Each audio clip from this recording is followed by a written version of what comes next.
ఓం గంగణపతే నమ ఐం సరస్వత్యై నమ క్రీం క్రీం మహాకాళికాయ నమ ద్రాందత్తాత్రేయ నమ శ్రీరామ జయ రామ జయ జయ రామ రామాయ నమ ఓం నమ శివాయ శివాయ గురువే నమ ఓం నమో భగవతే మేధా దక్షిణామూర్తి మహ్యం మేధాం ప్రజ్ఞాం ప్రయచ్చస్వ వెంకృష్ణాయ గోవిందాయ గోపీజనవల్లభాయ శ్రీకృష్ణ పరబ్రహ్మణే పరంజ్యోతిషే నమో నమ మాతృభ్యో పితృభ్యో ఋషిభ్యో గురుభ్యో నమో నమ ఆచార్యదేవేభ్యో నమో నమ జయ గురు దత్తాత్రేయ గాయత్రి పరంబకాయ నమ. యూట్యూబ్ ప్రేక్షకులకు అందరికీ కూడా నమస్కారం అండి. నేను పాలపర్తి గురునాథ శర్మ, జ్యోతిషం వాస్తు సిద్ధాంతిని మీకంతా కూడా ఈ యొక్క గ్రహ గోచార ప్రకారంగా నవగ్రహాల యొక్క కలియిక వాటి ప్రభావం అంతా కూడా నవగ్రహ దేవతల యొక్క అనుగ్రహం అంతా కూడా 2026 సంవత్సర ఫలితాల్లో భాగంగా ప్రధానంగా 2026 ఆంగ్ల సంవత్సర ఫలితాల్లో భాగంగా జనవరి నుంచి డిసెంబర్ దాకా ప్రధానమైన గ్రహాలంతా కూడా శుక్రుడు, బృహస్పతి, శుభగ్రహాలంతా కూడా ఏ రాశి వాళ్ళకి యోగిస్తాయి, ప్రధానంగా శుభ కార్యక్రమాలు మీ గృహంలో అంతా కూడా నెరవేరడానికి ఎటువంటి పరిష్కారాలంతా కూడా ఆచరించాలి, ప్రధానంగా గృహయోగము మరియు భూ సంపద, స్థిరాస్తి మరియు వివాహాది శుభకార్యాలు, ఇటువంటి శుభకార్యాల కోసం శుక్రుడు, బృహస్పతి యొక్క అనుగ్రహం ఏ రకంగా లభిస్తూ ఉంటుంది, ఏ రాశి వాళ్ళకంతా కూడా వివాహాది శుభకార్యాలు అత్యంత యోగకరంగా ఉన్నాయని విశేషంగా చెప్పడం కూడా జరుగుతుంది. ప్రధానంగా సంపూర్ణ విశ్లేషణ అంతా కూడా ఈ యొక్క గ్రహ గోచార ప్రకారంగా అంతా కూడా విశ్లేషణ చేయడం జరుగుతుంది. బృహస్పతి యొక్క అనుగ్రహం, శుక్రుడి యొక్క అనుగ్రహం, వివిధ గ్రహాల యొక్క స్థితిగతి ప్రభావం అంతా కూడా సంయోగం అంతా కూడా ఏ రకంగా వివిధ రాశుల వాళ్ళకి ఇవ్వబోతున్నాయని విశ్లేషణ చేయడం జరుగుతుంది.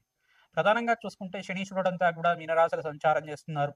ప్రధానంగా రాహు అంతా కూడా కుంభరాశులు సంచారం చేయడం, ఏప్రిల్ 14 తర్వాత వక్రగతి పొందుతుంటారు. కేతు అంతా కూడా సింహరాశులు సంచారం చేయడం, ప్రధానంగా బృహస్పతి అంతా కూడా చూసుకుంటే మిథున రాశిలో జూన్ 14 దాకా మిథున రాశిలో సంచారం చేస్తుంటారు. జూన్ 14 తర్వాత కర్కాటక రాశిలో అంతా కూడా ఉచ్చ స్థానాన్ని పొంది అక్కడ సంవత్సర కాలం వరకు సంచారం అనేది జరుగుతుంటుంది. ప్రధానంగా చూసుకుంటే బృహస్పతి ఉచ్చస్థానంలో సంచారం అత్యంత యోగకరంగా శుభమైన ఫలితాలు ఇవ్వడానికి వివిధ రాశుల వాళ్ళకి యోగకరంగా ఉంటుంది. ప్రధానంగా ఇక్కడ చూసుకుంటే శుక్రుడంతా కూడా జనవరి 10వ తారీఖు నుంచి అంతా కూడా చూసుకుంటే ధనుస్సు రాశిలో అంతా కూడా ప్రవేశం చేసిన శుక్రుడు మరియు రవి భగవానుడు, అంగారకుడు, బుధుడు అంతా కూడా చతుర్గ్రహ కూటమితోటి, బుధాదిత్య యోగంతో, బుధుడు శుక్రుడు కలియుగతోటి అంతా కూడా ధనుసు రాశిలో ప్రవేశం చేసి సూర్య భగవానుడు అంతా కూడా జనవరి 15వ తారీఖు రోజున మకర రాశిలో ప్రవేశం చేయడం, మకర సంక్రమణం జరుగుతూ ఉంటుంది. ప్రతి 30 రోజులకు ఒకసారి సూర్యగ్రహం అంతా కూడా మారుతూ ఉంటుంది. వివిధ గ్రహాలంతా కూడా మారుతూ ఉండడం వల్ల ప్రధానంగా సూర్య భగవానుడు, బుధుడు, శుక్రుడు అంతా కూడా ప్రతి మాసంలో అంతా కూడా మారుతూ ఉంటారు. వివిధ స్థానాల్లో అంతా కూడా మారుతూ ఉంటారు. వాటి ప్రభావం అంతా కూడా విశ్లేషణ చేయడం జరుగుతుంది.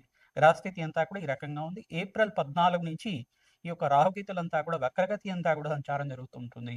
ప్రధానంగా బృహస్పతి అనుగ్రహం అంతా కూడా శుభ పరిణామాలంతా కూడా సంపూర్ణ విశ్లేషణ అంతా కూడా చేయడం జరుగుతుంది.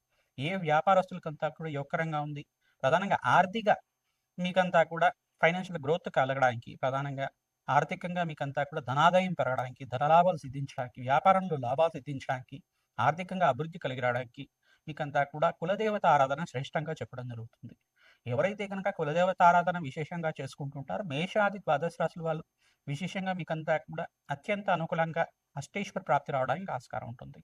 గోచార చక్రవశాత్తు చూసుకుంటే మీకంతా కూడా దత్తనాడి ప్రకారంగా ఈ యొక్క ప్రశ్నారూఢ జాతకం ప్రకారంగా గోచార చక్రవశాత్కంతా కూడా వివిధ రాశుల వాళ్ళకి ఈ యొక్క గ్రహస్థితి ప్రభావం ఈ రకంగా ఉంది.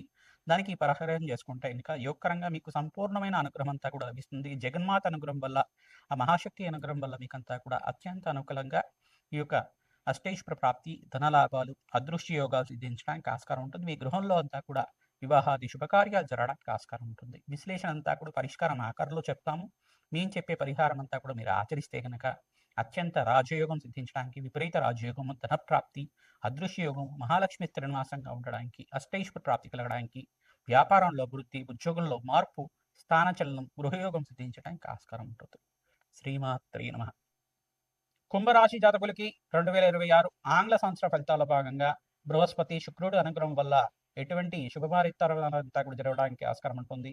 ప్రధానమైనగా శుక్రుడు అంతా కూడా కలత్రకారకుడు, వివాహాది శుభ కార్యక్రమాలు జరగడానికి ఆస్కారం ఉంటుంది. గురుబలం పెరుగుతుంది. ఈ యొక్క బృహస్పతి యొక్క సంచారం పంచమ స్థానము మరియు ఉచ్చ స్థానంలో సంచారం అంతా కూడా యోగకరంగా మారబోతుంది. మంచి శుభవార్త వినడానికి మీకు యోగకరంగా ఉంటుంది. ప్రధానంగా సూర్య భగవానుడు ఉచ్చ స్థానంలో సంచారం జరిగినప్పుడు మే 18వ తారీఖు తర్వాత రాజయోగం సిద్ధిస్తుంది. ఫిబ్రవరి యొక్క 18వ తారీఖు తర్వాత మీకంతా కూడా అంగారకుడికి ఉచ్చస్థానంలో సంచారం, ఏలినాటి శని ప్రభావంలో ఉన్నారు కావున మీరంతా కూడా శనీశ్వర ప్రీతికరంగా తైలాభిషేకం, తిలదానం చేసుకోవడం వల్ల రాజయోగం సిద్ధిస్తుంది. ప్రథమార్థంలో జనవరి నుంచి ఏప్రిల్ దాకా మిశ్రమైన ఫలితాలుగా చెప్పడం జరుగుతుంది. గ్రహస్థితి అంతా కూడా అంత మెరుగ్గా ఉండదు.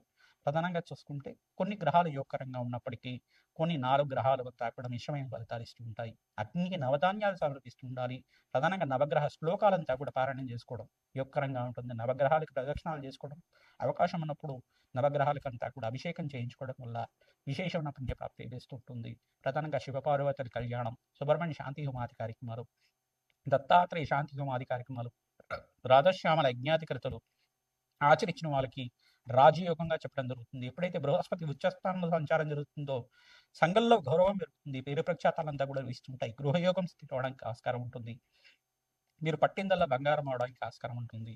మీకంతా కూడా ప్రధానంగా చూసుకుంటే జన్మజాతకం ప్రకారంగా ఎటువంటి దోషాలు ఉన్నాయి, వాటికి పరిష్కారం అంతా కూడా జ్యోతిష సిద్ధాంతాలతో పరిష్కారం చేసుకోవడం వల్ల విశేషమైన పుణ్యప్రాప్తి కలుగుతుంది.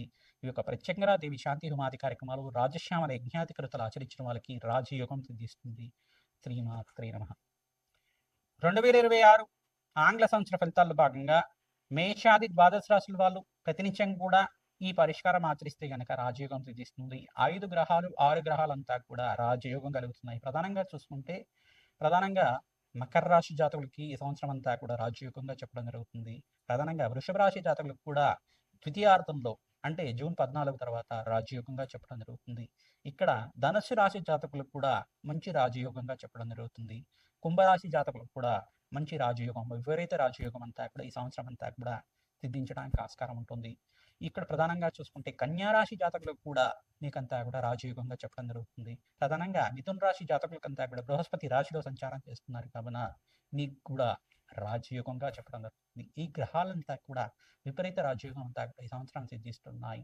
ఈ గ్రహాలకి ప్రధానంగా బృహస్పతి యొక్క సంచారం అంతా కూడా 5 రాశులకి, ప్రధానంగా 5, 6 రాశులకి, మిథున రాశి, ప్రధానంగా కర్కాటక రాశి జాతకులకు కూడా విపరీత రాజయోగం అంతా కూడా జూన్ 14వ తారీఖు తర్వాత సిద్ధించడానికి ఆస్కారం ఉంటుంది. మిథున రాశి, కర్కాటక రాశి, తర్వాత కన్యా రాశి, తర్వాత ఇక్కడ చూసుకుంటే తులారాశి జాతకులకు కానీ, ధనుసు రాశి జాతకులకు కానీ, ప్రధానంగా మకర రాశి జాతకులు కానీ, కుంభరాశి జాతకులు కానీ ఈ సంవత్సరం అంతా కూడా ప్రథమార్థంలో కన్నా ద్వితీయార్థంలో విపరీత రాజయోగం సిద్ధి రావడానికి ఆస్కారం ఉంటుంది.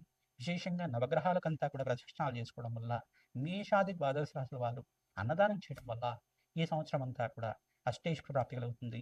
ప్రధానంగా శనీశ్వరుడికి, అంగారకుడికి, బృహస్పతికి, శుక్రుడికి, రాహుకి, సూర్య భగవానుడికి, అన్ని గ్రహాలకి ప్రధానంగా ఈ గ్రహాలే ప్రధానంగా ఉంటాయి కావున ఈ గ్రహాలకి మేషాది ద్వాదశ రాశి వాళ్ళు జపము, హోమాది కార్యక్రమాలు ఆచరించుకోవడం, ఆ గ్రహాలే ప్రీతికరంగా దానాలంతా కూడా చేసుకోవడం వల్ల, వేద బ్రాహ్మణత్వంతో మూలవంత సహితంగా యజ్ఞాధికరతలు ఆచరించడం వల్ల, విశేషమైన హోమాలంతా కూడా ఆచరించడం వల్ల అష్టైశ్వర్య ప్రాప్తి కలుగుతుంది. విశేషమైన ధనప్రాప్తి లభిస్తూ ఉంటుంది.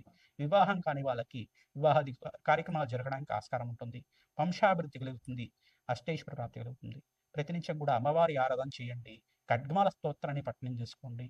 సుబ్రహ్మణ్య కవచాన్ని అంతా కూడా వేద బ్రాహ్మణత్వంతో పారాయణం చేయించండి.